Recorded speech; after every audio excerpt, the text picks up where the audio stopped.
Doctor மகி short film YouTube சேனலில் இன்று ஆக்டிங்கில் உள்ள நவரசங்களை பற்றி பார்க்க போகிறோம். பொதுவாக ஆக்டிங்கை ரெண்டு வகையாக பிரிக்கலாம். ஒன்று ஓவர் ப்ளே ஆக்டிங், ரெண்டு under play acting. Over play ஆக்டிங்னா என்னென்னா மிகைப்படுத்தப்பட்ட நடிப்பு. நம்ம சினிமா பொதுவாக கூத்துலேருந்து தான் சினிமா உருவாச்சு. கூத்துலேருந்து நாடகம் வந்துச்சு, நாடகத்துலேருந்து சினிமா உருவாச்சு. கூத்து கட்டும் போது அந்த காலத்திலலாம் பெரிய அளவில் மின்சார வசதிகளோ வேறு தொழில்நுட்ப வசதிகளோ இல்லை. அப்போ அவங்க அந்த மைக் மட்டுமே வச்சுக்கிட்டு சத்தமாக, மைக்கே இல்லாமல் இருக்கும், முதல்ல மைக் இல்லை, சத்தமாக பேசுவாங்க. தூரத்தில் இருக்கவங்களுக்கும் கேட்கணுங்கிறதுக்காக ஆதாகப்பட்டது மகாஜனங்களே அப்படின்னு கட்டியங்காரன் சத்தமாக பேசுவோம். அதில் நம்ம நடிகர்கள்லாம் ஆரம்பத்தில் நாடகத்தில் நடித்து தான் அதற்கு பின்பு சினிமாவுக்கு வந்தாங்க. உதாரணத்துக்கு சிவாஜி கணேசன், எம்ஜிஆர், அப்படி பல தரப்பட்ட SSR ராஜேந்திரன், இவங்க எல்லாமே நாடகத்திலிருந்து வந்தாங்க.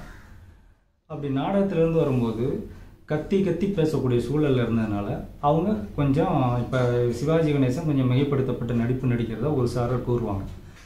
அதை பத்திரிகையாளர்கள் சிவாஜி கிட்ட கேட்டப்போ அவர் என்ன சொன்னாராம், நான் நாடகத்திலேருந்து வந்தேன்ப்பா, அதனால் நான் அப்படி நடிக்கிறதா உங்களுக்கு தோணலாம், எனக்கு இயல்பான நடிப்பும் தெரியும், ஆனால் என் மக்களுக்கு இப்படி நடித்தா தான் இவன் நல்லா நடிக்கிறான்டா அப்படின்னு சொல்லுவாங்க அப்படிங்கிற மாதிரி பதில் சொன்னாராம். இப்போ அண்டர் ப்ளே ஆக்டிங்.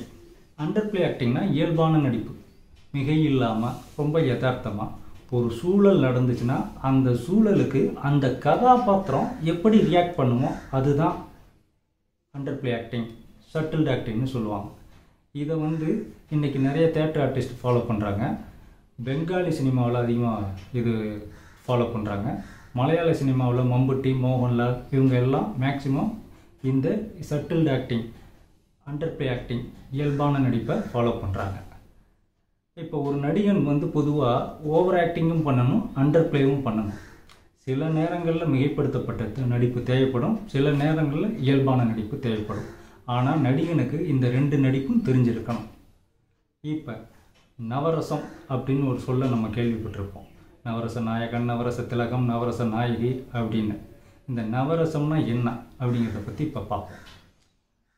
நகை, அழுகை, இளிவரல், மறுக்கை, அச்சம், பெருமிதம், வெகுளி, உவகை, சாந்தம், இந்த 9 தான் நவரசம்னு சொல்கிறாங்க. இதை பதஞ்சலி முனிவர் நாட்டிய சாஸ்திரம் நூலில் எழுதியிருப்பார். நம்ம பழந்தமிழ் இலக்கியமான தொல்காப்பியர் எண்வகை மெய்ப்பாடுகள் அப்படின்னு சொல்லுவார். அவர் என்ன சொல்கிறாருன்னா, நகை, அழுகை, எளிவரல், மருட்கை, அச்சம், பெருமிதம், வெகுளி, உவகை, சாந்தத்தை அவர் ஆக்டிங்காக சேர்த்துக்க மாட்டார். இப்போ நவரசத்தில் பதஞ்சலி முனிவர் 9ன்னு சொல்கிறாரு ஆக்டிங்கை. தொல்காப்பியத்தில் எண்வகை மெய்ப்பாடுகள் 8 தான் சொல்கிறார். சரி, இந்த நவரசத்தை பற்றி விரிவாக பார்க்கலாம். நகைன்னா நகைச்சுவை, காமெடி. நடிப்புலேயே ரொம்ப கஷ்டமான விஷயம் இது தாங்க. ஏன்னா பார்வையாளனை, ரசிகனை அவளை சீக்கிரம் சிரிக்க வைக்கிறது சாதாரண விஷயம் இல்லை. ஒரு சிரிப்பை நம்ம எப்படி கொண்டு வரலாம்? பாடி லாங்குவேஜ் மூலம் கொண்டு வரலாம், டைலாக் டெலிவரி மூலம் கொண்டு வரலாம். இப்போ பாடி லாங்குவேஜில் சில பேர் ஃபேமஸாக இருப்பாங்க. இப்போ வடிவேலு, நாகேஷ், சார்லி சாப்ளின், இவங்கெல்லாம் பாடி லாங்குவேஜில் ஸ்பெஷலிஸ்ட்டு. டைலாக் டெலிவரியில் கவுண்டமணி, செந்தில், விவேக், யோகி பாபு, இவங்கெல்லாம் டைலாக் டெலிவரியில் பண்ணுறாங்க. இப்படி நம்ம நகை, இந்த ஆக்டிங் தான் நமக்கு முதலாவதாக இருக்குது. அடுத்து அழுகை.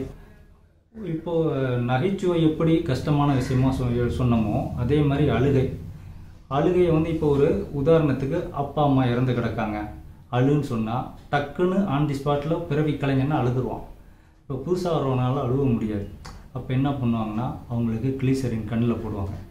அப்போ அந்த கண் உறுத்தல்லே அழுக ஆரம்பிச்சிடும். சில இயக்குனர் பாரதி ராஜாவை பற்றிலாம் சொல்லும் போது அழுக வரலன்னு டப்புன்னு அடிச்சுருவாங்க. அந்த இதுலேயே நிறையா நடிகைகள், ராதியாலாம் அழுததாக ஒரு பேட்டியில் சொல்லியிருக்காங்க. இப்படி அழுகையும் நடிப்பில் ஒரு முக்கியமான பங்கு வகிக்குது. இளிவரல்லாம் கிண்டல் பண்ணுறது. கிண்டல், அங்கே பாடுறா. இப்போ நம்ம 16 வயதில் படத்தில் பார்த்தோன்னா ரஜினி சப்பானியை கிண்டல் பண்ணுவார். இது ஒரு இளிவரல் ஆன விஷயமாக பார்க்கப்படும். இந்த கிண்டல் பண்ணுறது, கேலி பண்ணுறது இதோட பிரதான நோக்கமாக இருக்கும். மறுக்கைன்னு மருண்டு பார்க்கறது. பயத்திலே 2 கேட்டகரி சொல்லுவோம். இது பயத்தில் ஒரு சின்னதான ஒரு பயமாக சொல்லலாம். மருண்டு பார்க்கறது அப்படின்னு இதை சொல்லுவாங்க. அச்சம், அச்சம்னா பயம். இப்போ நிறைய பேய் படங்கள் வருது, அங்கே பார் பேயினான்னு அப்படி கண்ணை உருண்டு பார்க்குறது, மூச்சு அடக்கிட்டு பார்க்குறது. இப்போ ஒரு பாம்பு போகுது அப்படின்னா அதை பார்த்து பயப்படுறது. இது வந்து மிக அதிகப்படியான பயமாக இருக்கும். இப்போ ஒரு ஆண் ஒரு பெண் காதல் சொல்லும்போது ஒரு பயம், அது வந்து என்னென்னா ஒரு அச்சத்தோட இதில் இருக்கும். ரொமான்ஸில் ஒரு பயம் இருக்கும். பெருமிதம், பெருமிதம்னா மற்றவங்க உங்களை பெருமையாக பேசுவாங்க, அதை நீங்கள் புலகாங்கி தான் அடையணும். அது வெளியே காட்டிக்கக்கூடாது, உள்ளுக்குள்ளேயே ரசிக்கணும். இப்போ உதாரணத்துக்கு உங்கள் பையன் ஒரு ஃபஸ்ட் மார்க் வாங்கியிருக்கான், ஸ்கூலில் வந்து நீங்கள் அவரோட அப்பாவா அப்படின்னு கேட்கும்போது ஆமான்னு சொல்லணும். அது ஆமாங்கன்னு ரொம்ப படுத்தினோம்னா ஓவராக பீத்திக்கிறான்னு சொல்லுவாங்க. அது புன்னகையோடு ஏற்றுக்கிறது. இதே வந்து நீங்கள் ஒரு போட்டியில் ஜெயிச்சிங்கன்னா உங்களை 4 பேர் பேசும்போது அதை அமைதியாக ஏற்றுக்கொள்கிறது தான் இது. வெகுளி, இன்னோசென்ட். இன்னோசென்ட்னா என்னென்னா, இப்போ உதாரணத்துக்கு சின்னத்தம்பி படம் பார்த்துருப்பீங்க. பிரபு காளின்னா என்னன்னே தெரியாது அப்படின்னு சொல்லுவார். சிப்பிக்குள் முத்து படம் பார்த்தீங்கன்னா கமலஹாசனுக்கு 35 வயசு இருக்கும், ஆனால் ஒரு 5 வயசு மனநிலை இருக்கும். உதாரணத்துக்கு அதில் ஒரு சீனே ரொம்ப கலங்கடிக்கிறதா இருக்கும். அவங்க பாட்டி இறந்து போயிடுவாங்க, எல்லாரும் அவருக்கு வேறு உறவுகளே இருக்காது. அப்போ அவர் பக்கத்தில் போய் எனக்கு பசிக்குது பசிக்குதுன்னு சொல்லுவார்.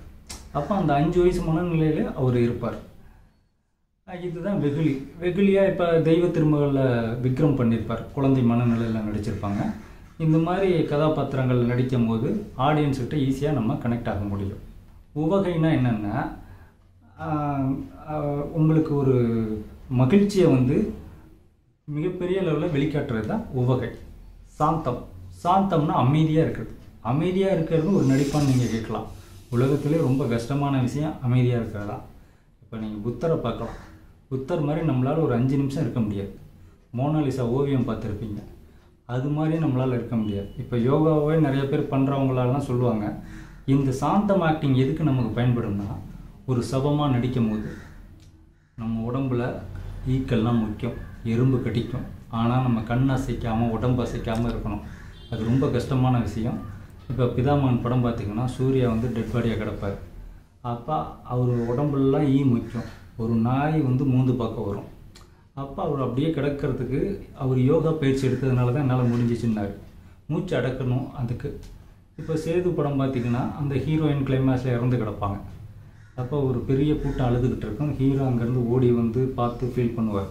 அப்போ அந்த பொண்ணு முகத்து ஃபுல்லாக ஈ முக்கியம். அது எடுக்கிறதுக்கு எப்படியும் ஒரு 2 மணி நேரம் ஆயிருக்கும். அப்போ அந்த பொண்ணுக்கு மயக்கம் இருந்த டைரக்டர் கொடுத்துட்டார், அதனால் அது மயக்கத்தில் இருந்துச்சு அப்படின்னு சொல்லுவாங்க. சாந்தமாக நடிக்கிறதுக்கு இந்த மாதிரி நிறைய பரிசோதனைகள்லாம் இருக்குது. இந்த நவரசங்களும் கற்றுக்கிட்டால் தான் ஒரு நடிகன் முழுமையான நடிகனாக வெளிக்கொண்டு வர முடியும். இப்போ நம்ம ஆக்டிங்கில் 2 வகையை பார்த்தோம், over play acting, under play acting. நவரசம்னா என்னன்னா, நகை, அழுகை, எலிவரல், மறுக்கை, அச்சம், பெருமிதம், வெகுளி, உவகை, சாந்தம் இப்படிங்கிறத பற்றி பார்த்தோம். அடுத்த வகுப்பில் நம்ம வேற ஒரு டாப்பிக்கில் உங்களை சந்திக்கிறேன். நன்றி நண்பர்களே.